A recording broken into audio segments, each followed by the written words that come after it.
That was a marvelous introduction. You can't imagine, after so much unwarranted attention and unwarranted praise, how nice it is to have an introduction like that. My name is indeed John Polanyi. And I should begin with addressing just a few of the celebrities here, and the first one to come to mind is our Chancellor, Chancellor Patton. Lovely to see her here. President Gertler, who spoke so charmingly a moment ago.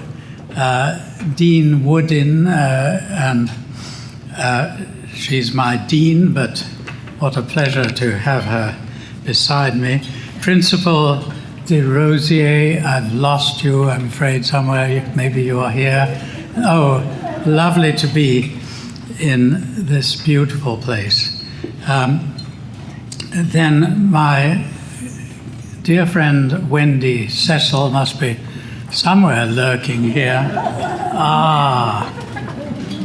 And a lot of dear colleagues.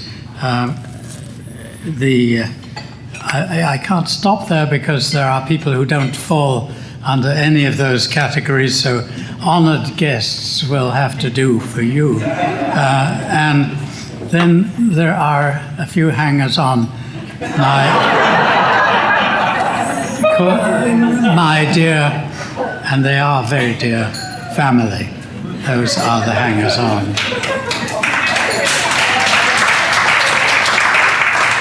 Actually, we started this evening 3 years ago when Brenda and I invited you all and some others for a party in the Great Hall of Hart House.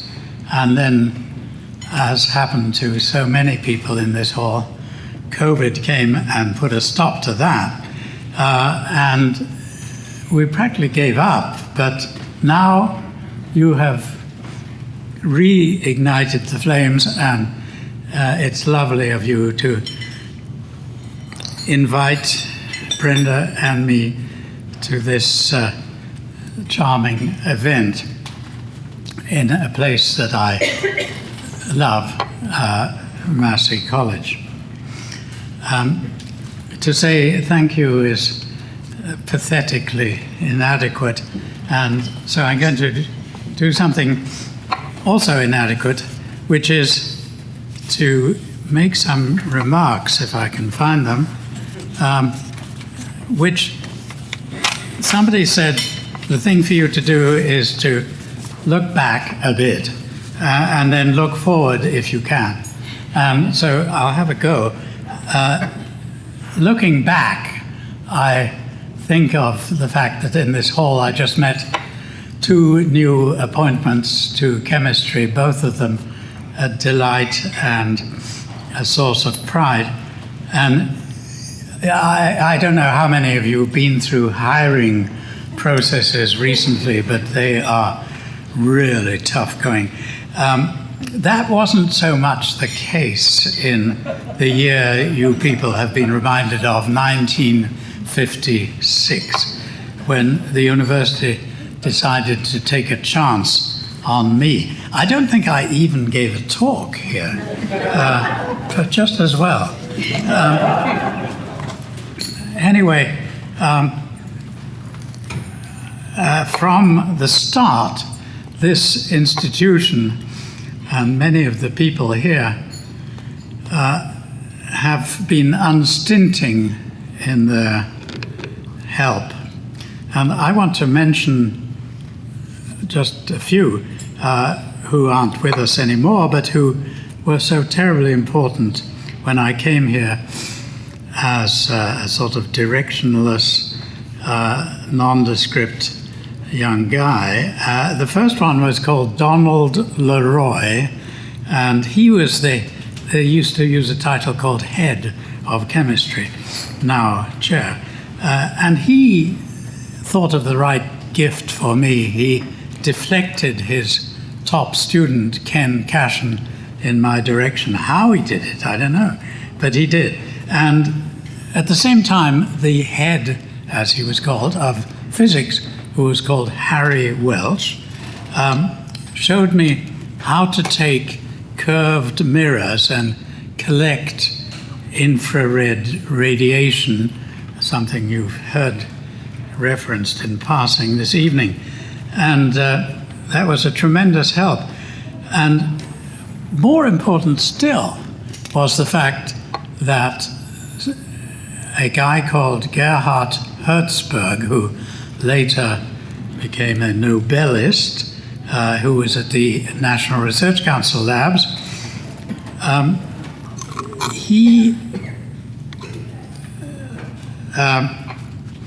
really put me in mind of the fact that chemical reactions, as they chug along, which means what they do is they exchange partners and you get something new. As they go along, they might emit infrared rays. What Harry Welch had been teaching me how to collect them, but what to do with them, Gerhard Herzberg had more to do with explaining that to me. Well, so these were the welcoming committee, as you have been an incredible welcoming committee tonight. At that time, space was a problem on this campus. Maybe it still is. Anyway, they offered me an empty broom closet in a place called the Wahlberg Building, which is a perfectly fine building, and it was a perfectly fine broom closet. And in it, we set up, and we is Ken Cason, who you just heard referred to, young student, recently graduated from St. Mike's and therefore a priest. So that helped us too. And what we set up was hydrogen and chlorine coming down pipes. And when the two meet, we hoped they'd form hydrogen chloride, and that would emit infrared rays. And in fact, our recorder was a pen on a piece of paper, and the pen went right across the piece of paper up to the stop.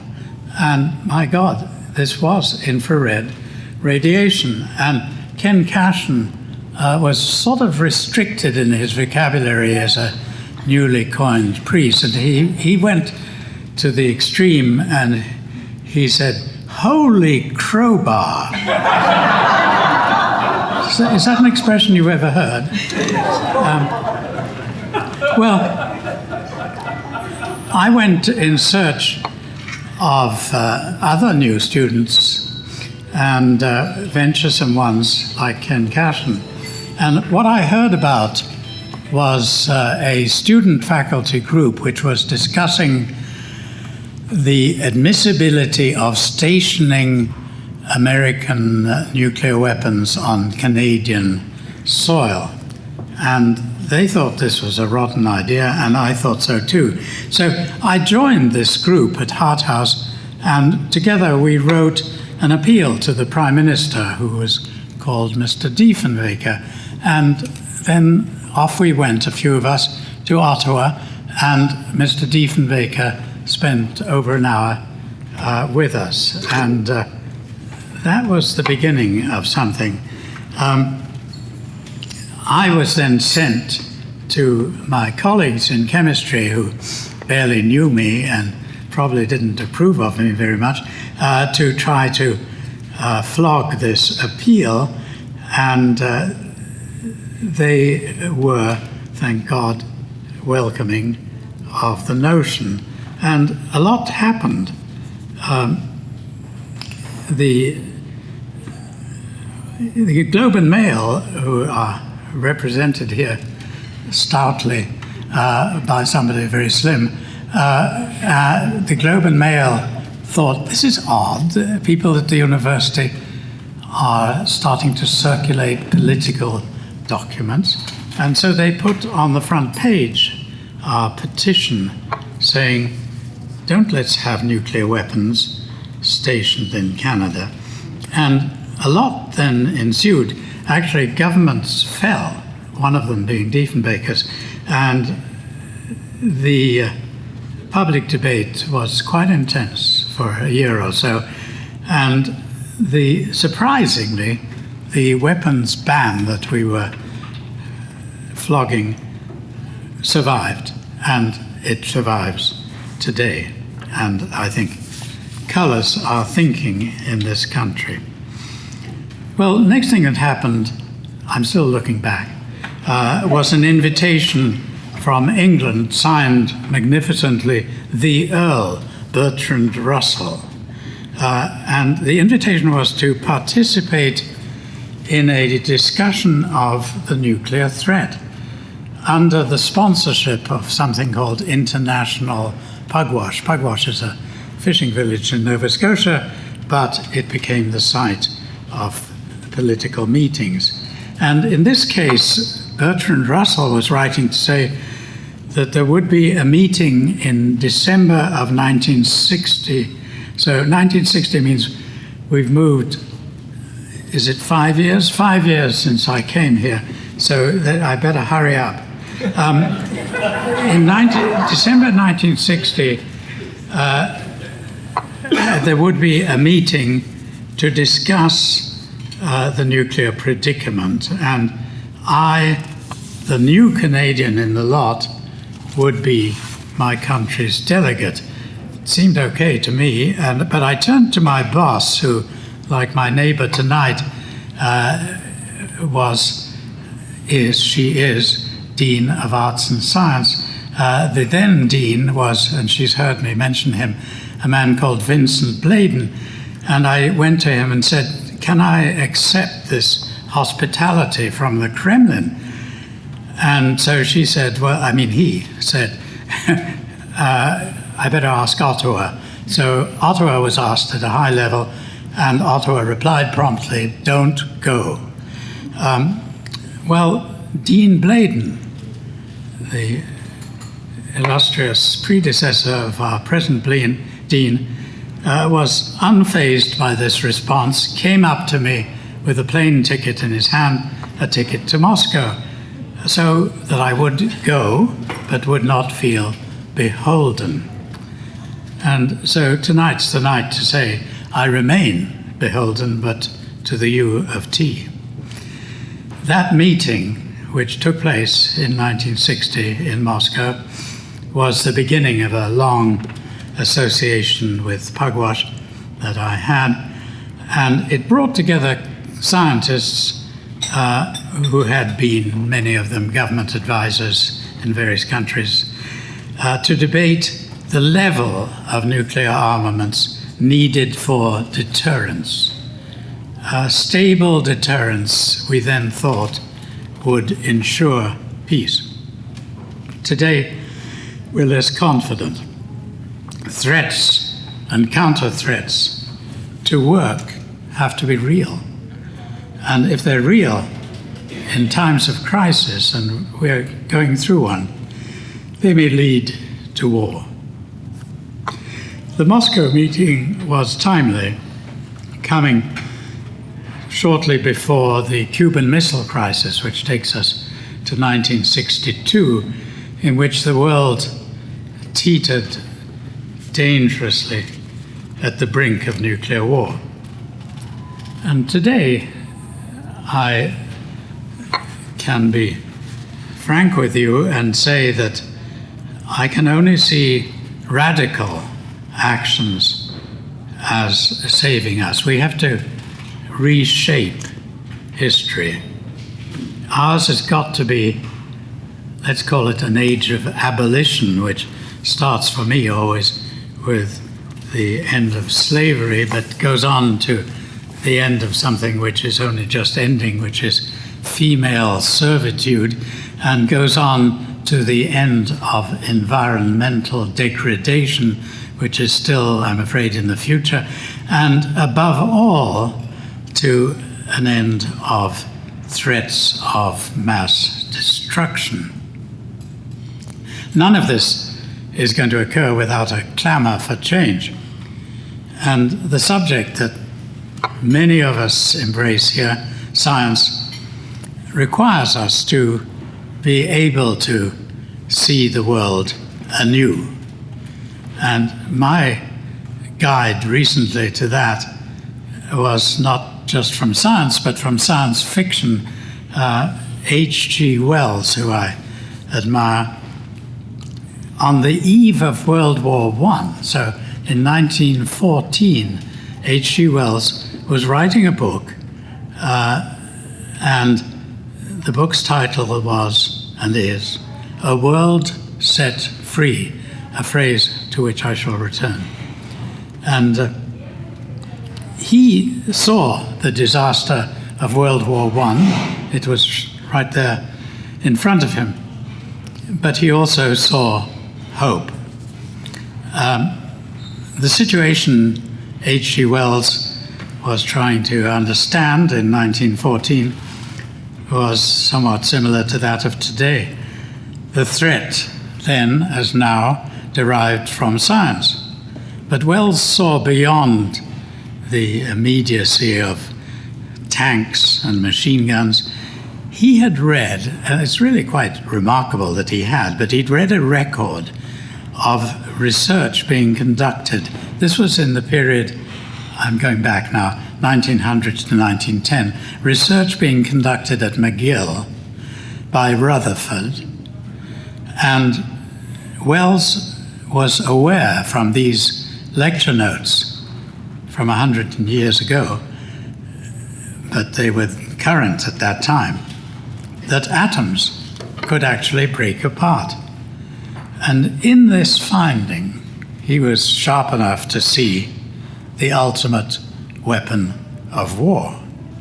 And he even gave it a name, which we still use, an atom bomb. Wells, as you know from your acquaintance with his work, believed in the power of discovery. And we have in this meeting people who've won scientific prizes, and they were not just prizes, but sub-prizes. And I want to mention the name of a great man who was around here when I arrived, U of T's Marshall McLuhan, professor of English. And he called attention to the element of surprise in metaphor. And the way he did it was with a pun. A man's reach, he said, should exceed his grasp, or what's a metaphor? The etymology, when you look it up, of metaphor is bearer, that's the meta part, and for, which means meaning. And Wells was just such a bearer. He looked ahead, and he predicted that wars in the future would involve the release of the atom's destructive power. That wasn't obvious. Rutherford was asked, and he declared that's impossible. But remarkably, and we should be in some sense pleased, it was the discipline of most of us here, chemistry, with its chain reactions leading to explosions, that provided the missing insight that H.G. Wells couldn't see, but he sensed there must be some way of getting an atom to explode. Atomic decay might somehow be caused to start an avalanche, a chain reaction if you want, an avalanche of energy release in surrounding matter. So now, why did this lead Wells to anticipate, in his most prophetic book, A World Set Free? He believed that a war fought with atoms would be so awful as to bring an end to war. Today, of course, that notion of a war to end wars is used ironically because few believe in an end to war. But Wells did. In fact, it took only one more terrible war, World War II, to bring about the outlawing of war. This is clearly stated in the defining document of our age, the 1945 Charter of the United Nations. In it, the nations of the world agreed to make war illegal. Interestingly, Russia has turned this prohibition on its head, criminalizing opposition to its war in the Ukraine. The Russian journalist, a few weeks ago, Vladimir Kara-Murza, writing from his prison cell in Russia, said that his country is engaged in losing a war against truth. And we here are Kara-Murza's natural allies. Our whole profession of science depends crucially on the defense of truth. The greatest in our community was Albert Einstein, who dared to challenge really all of science from his humble position as a stateless patent clerk. And it was the truth, in this case of relativity, that triumphed. Einstein went on to offer a message that scientists often tell each other for our hazardous times, and the message was, quote, "Remember your humanity and forget the rest." This statement of Einstein's serves as a sort of signpost to H.G. Wells' great work, A World Set Free. Free at last from the scourge of war. So thank you all for coming. Thank you all for listening.